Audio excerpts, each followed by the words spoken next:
Excellency President Uhuru Kenyatta, Excellencies, Head of States and Governments, distinguished guests, ladies and gentlemen, I am pleased to join this historic and remarkable first conference on sustainable blue economy. mudana madaxweyne Uhuru Kenyatta madaxda dawladaha iyo xukuumadaha martida sharafta mudanayaal iyo marweyn waxaan ku faraxsanahay inaan qayb ka noqdo shirkan taariikhiga ah ee ku saabsan dhaqaalaha badaha oo markii ugu horeysay lagu qabanayo magaalada Qurxoon ee Nairobi aan walaalkay madaxweyne Uhuru Kenyatta ku bogaadiyo ugana mahad celiyo qabanqaabada shirkan muhiimka ah ee ujeedkiisu yahay soo bandhigida fursadaha tirada badan ee dhaqaalaha badaha iyadoo haddana la dhowrayo biyaheena si ay uga faa'iideystaan shiilasha soo socda. Soomaaliya waxa ay noqonaysaa tan ugu badan ee ka faa'iida dhaqaalaha badda ee xooggan isla markaana waara. The longest in continental Africa and an upwelling zone which is one of the most productive in the region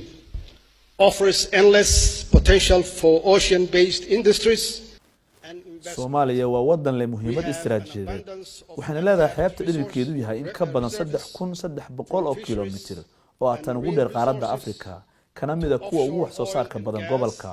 fursad weyn u ah warshadaha iyo maalgashiga la xiriira xeebaha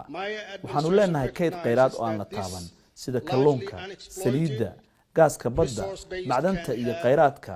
kale ee badda maamulkaygu waxa uu garowsan yahay in kheyraadka baaxadda weyn ee wali la adeegsan ay wax badan ka bedelayaan dhibaatooyinka saboolnimada cunto la'aanta biyo yaraanta baahiyaha tamarta iyo caqabadaha shaqo la'aanta sidaas daraadeed waxaanu dejinaynaa istiraatiijiyad ballaaran si aan uga faa'iideysano dhaqaalaha ka imaanaya badda annaga oo dhowrayna deegaanka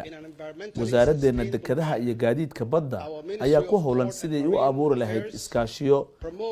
lagu abuurayo laguna hormarinayo dekedaha iyaga istiraatiijiga ah sarana loogu qaadayo isu socodka gaadiidka badda cuntada badda barashada badda sifaynta biyaha badda iyo guud ahaan horumarinta macdanta badda wasaaradda kalluumaysiga ayaa iyaduna u xil saaran horumarinta kheyraadka badda waxaanu si buuxda uga warqabnaa xiriirka ka dhaxeeya nabadda amniga iyo horumarka waara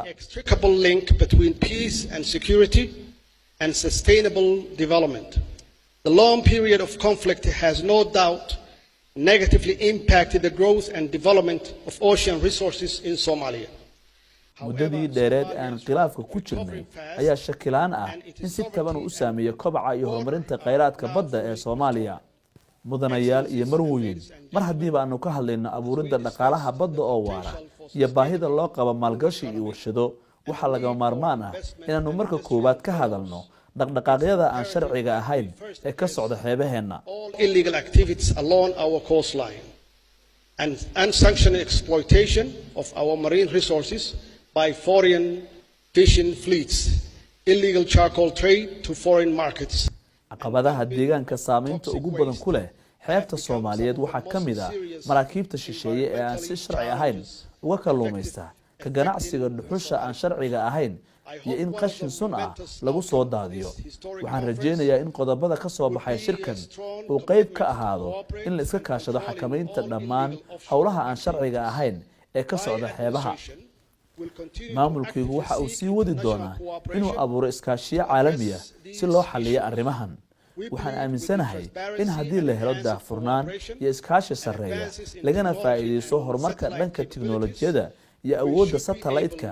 aan awood u yeelan doono xakinta dhaqdhaqaaqyadan mudanayaal iyo marweyn nabadda iyo amnigu waxa ay ka mid yihiin ajendayaasha ugu muhiimsan ee maamulkayga waxaan xoojinaynaa dowladnimada sare u qaadaynaa iskaashiga dhinaca amniga si loo helo xasilooni oo ay ka mid tahay in la helo bad weyn iyo xeebo nabad ah sidoo kale waxaanu ka shaqaynaynaa inaanu xoojino adkaysiga dadka si loo yareeyo saameynta xun ee isbeddelka cimilada iyo abaaraha joogtada ah dadaaladani way bilowdeen waxaana durbo muuqata in guulo la gaaray mudanayaal iyo marweyn waxaan fursadan uga faa'iideysanayaa inaan xuso in Soomaaliya ay diyaar u tahay iskaashiyada iyo maalgashiyada la xiriira kheyraadka badaheena hodanka ah mahadsanidin marine resources. I thank you for your attention.